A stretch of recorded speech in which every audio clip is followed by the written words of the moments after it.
Let us remember that we are in the holy presence of God. I can remember growing up, there was this Transformer set that I really wanted as a kid. It was the Destructicons that could all come together and form this giant robot called Devastator. And I wanted it so bad. And my parents said, that's fine, save up on your allowance, maybe mow the lawn, mow the neighbor's lawn, save your money, and eventually you can get your robot. And so I did that for several months. I saved my money and I was able to buy Devastator. And I was happy for about a week. Our gospel this weekend kind of deals with a similar theme. There's a man who goes out in the field and he finds this buried treasure. So he goes and he sells all that he has so that he can buy the field and buy the treasure.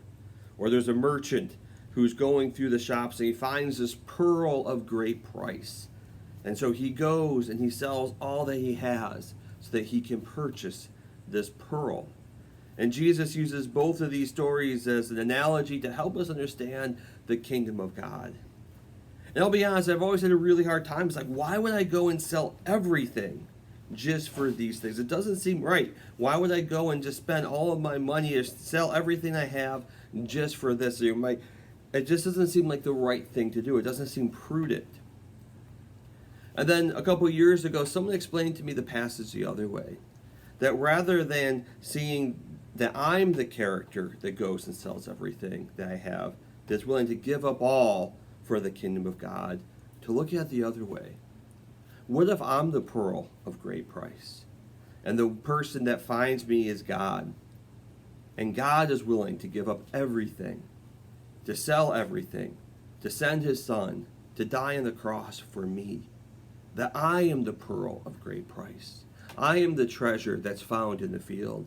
And God is willing to do everything and anything, willing to give up his own life for my sake.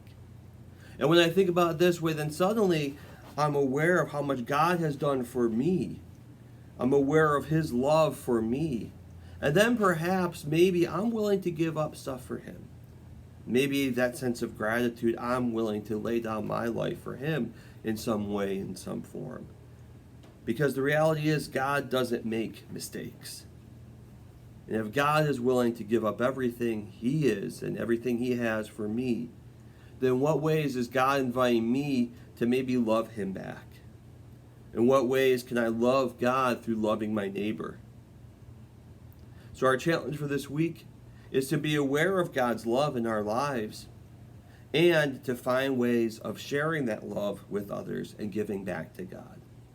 Because remember, God doesn't make mistakes. Live Jesus in our hearts forever.